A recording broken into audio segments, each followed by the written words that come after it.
अस्सलामुअलैकुम। Security doctor की नई वीडियो के साथ राशिद मिन्हास एक बार फिर आपकी खिदमत में। लास्ट वीडियो में हमने एक कॉमन सैनिटाइजेशन सिस्टम का तारुफ देखा था।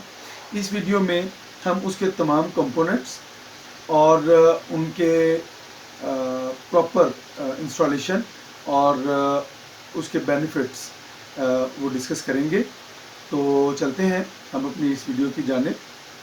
जी, तो ये डायाफ्राम पंप है। ये नॉर्मली एग्रीकल्चर में स्प्रेइंग सिस्टम के अंदर मौजूद होता है। ये डबल मोटर वाला है और 12 वोल्ट डीसी से ऑपरेट होता है। इसके ऊपर हमने ये फिटिंग लगाई है दोनों तरफ। वैसे नॉर्मली ये इस तरह से पाइप के साथ फिटिंग बनी होती है। ऊपर इसका प्रेशर स्विच इंस्टॉल होता है, जिससे ये जब ओवर प्रेशर हो तो ट्रिप कर जाता है। तो इसमें डबल मोटर है। नॉर्मली इसकी रेटिंग 3.4 एम्पेयर है 12 वोल्ट डीसी पे। तो इसी तरह का दूसरा पंप है। तो ये दूसरा पंप है, ये सिंगल पंप है, मतलब सिंगल मोटर के साथ है। इसमें आप देखें कि ये दोनों तरफ से पाइप की फिटिंग है और इसके ऊपर ये ओवरलोड जो है वो इंस्टॉल है। ये प्रेशर ओवरलोड है ताकि एक्स्ट्रा प्रेशर हो तो ये ऑटोमेटिकली ट्रिप कर जाए। एक्चुअली ये डायाफ्राम पंप स्प्रे के लिए इस्तेमाल होता है। ये कुछ एग्रीकल्चर के जो पोर्टेबल टैंक्स हैं उनमें ये इंस्टॉल हुआ होता है। जी, तो तीसरी तरह का ये पंप है। ये पंप 24 वोल्ट डीसी से ऑपरेट होता है और ये अगर आप RO plant, reverse osmosis water treatment plant से फेमिलियर हैं तो ये उसके अंदर इस्तेमाल होता है। इसको डोजिंग पंप भी कहते हैं, बूस्टर पंप भी कहते हैं और ये 24 वोल्ट डीसी पे ऑपरेट होता है। ऊपर लिखी हुई रेटिंग पे आप ना जाएं, क्योंकि ये तमाम रेटिंग जो हैं ये एक्यूरेट नहीं होती चाइनीज़ पंप्स में। लेकिन ये है कि ये बहुत अच्छा प्रेशर जनरेट करता है आपके मिस्ट सिस्टम के लिए। पार्ट इसका आ जाता है मिस्ट नोजल्स। अब आप ये देखेंगे कि ये एक बड़े साइज़ की स्प्रेइंग नोज़ल है। इस नोज़ल को आप जितना लूज़ करेंगे उतना ये बड़ा स्प्रे करेगी और जितना आप इसको टाइट करते जाएंगे इसका मिस्ट ब्रीक होता जाएगा। अच्छा, दूसरी टाइप की नोज़ल्स ये हैं जिसमें जेट अलग से होते हैं। ये इनकी तस्वीरें हम नीचे डिस्क्रिप्शन में डाल रहे हैं। तो ये वाली जो नोज़ल है इसमें 0.2, 0.3, 4, 0.5 एंड 0.6 mm साइज़ के जेट हैं। ये जितनी बारीक आपको मिस्ट चाहिए होगी उस लिहाज से है। ये अपनी फिटिंग के साथ है। इसकी ये टी जॉइंट फिटिंग है और लेकिन ये न्यूमेटिक की फिटिंग के ऊपर हमने इसको फिक्स किया है। ये इसके एंड जॉइंट हैं। इसमें 2-3 साइज़ की ट्यूब इस्तेमाल होती है। एक ये है 12 mm की ट्यूब जो कि हम टैंक के साथ कनेक्ट करने के लिए यूज़ कर रहे हैं। फिर उसके बाद ये 6 mm की ट्यूब है जो कि हमारे इस मिस्टर सिस्टम के जेट के साथ इस तरह से कनेक्ट होती है। तो ये तमाम ट्यूब्स और पाइप्स जो हैं ये सारे के सारे उसमें न्यूमेटिक में इस्तेमाल होने वाले पाइप्स और ट्यूब्स हैं। तो इसके ऑटोमेशन सिस्टम में हम एक सेंसर यूज़ कर रहे हैं। ये IR बीम सेंसर कहलाता है। एक इसका ट्रांसमीटर होता है, एक इसका रिसीवर होता है।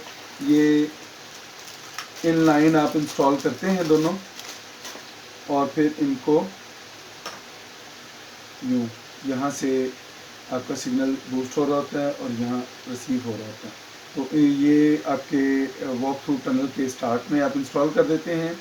कुछ लोग इसमें PIR सेंसर भी यूज़ करते हैं, कुछ इसमें अदर टाइप ऑफ सेंसर्स भी यूज़ कर रहे हैं, प्रॉक्सिमिटी सेंसर्स भी यूज़ कर रहे हैं।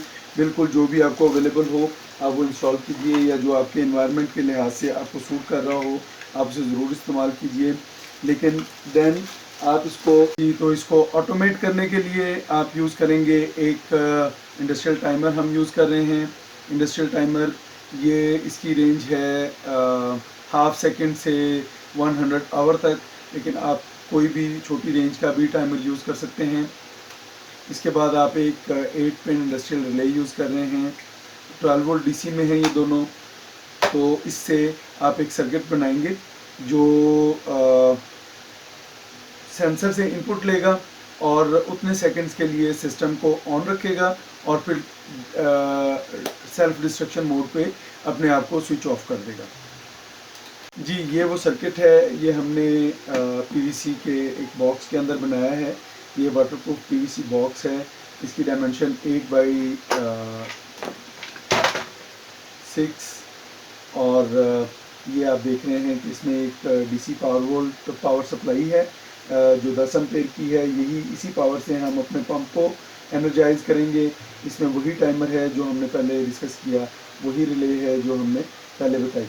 ये DC 12 volt operated 8 pin industrial 15 ampere की रिले है और ये टाइमर है 12 वोल्ट डीसी को ऑपरेट होने के लिए। इसके कनेक्शन डायग्राम से आपको अंदाज़ा होगा कि हमने इसको किस तरह से यूज़ किया है। ये 12 वोल्ट डीसी की मेन पावर सप्लाई की इनपुट है। देन हमने ट्रांसमीटर और फिर रिसीवर के लिए 12 वोल्ट डीसी की आउटपुट्स ली हैं, पॉजिटिव नेगेटिव। देन हमने स्विचिंग के लिए ये नॉर्मल ओपन पे जो है वो सेंसर की इनपुट ली है। एक से इनपुट दी है हमने सेंसर को और फिर एक वहाँ से हमने लूप करवा के वापस ले ली। देन हमारे पास मोटर की 12 वोल्ट डीसी यहाँ से आउटपुट हो रही है और फिर 12 वोल्ट डीसी ही हमने लाइट के लिए ली है ताकि जिस वक्त पंप काम कर रहा हो, स्प्रिंग हो रही हो, तो उस वक्त हमारे पैनल पर एक लाइट इंडिकेशन हो जाए ताकि सबको पता चले कि इस वक्त डिसइंफेक्शन स्प्रिंग सिस्टम जो है वो एक्टिव है। और उसके बाद जैसे ही वो शख्स पास ऑन कर जाता है और उसका जो टाइम पूरा हो जाता है 5 सेकंड, 10 सेकंड, 15 और जो भी आपने सेट किया हुआ है, तो उसके बाद वो ऑटोमेटिकली लाइट भी पंप के साथ ही ऑफ हो जाती है। तो यहाँ से आप इसके टाइम को रेगुलेट कर सकते हैं। तो नाजरीन, इस वीडियो में आपने देखा कि हमने कौन कौन से कंपोनेंट्स जो हैं वो इस्तेमाल किए हैं अपने डिसइंफेक्शन सिस्टम कह लें इसको, वैसे इसको स्प्रेइंग सिस्टम कहना ज़्यादा मौजूद है। तो ये डिसइंफेक्टेंट स्प्रेइंग सिस्टम जो है वो इस तरह से आप खुद अपने तौर पे बना सकते हैं और मेरा नहीं ख्याल कि इसमें कोई भी चीज़ ऐसी मुश्किल है। बहुत ही आसान सर्किट है स्प्रेइंग सिस्टम का भी और इसी तरह से बहुत ही आसान सिस्टम है उसकी ऑटोमेशन के लिए भी। अब इसके अलावा जो उसके स्ट्रक्चर के हवाले से है वो आपकी अपनी विश है। 7 से 8 फीट हाइट आप इसकी ज़रूर रखें ताकि जो इसकी स्प्रेइंग नोज़ल है वो ह्यूमन बॉडी से इतने डिस्टेंस पे ज़रूर हो कि जहां वो आपके ऊपर स्प्रे करे, ना कि ड्रिपिंग करे।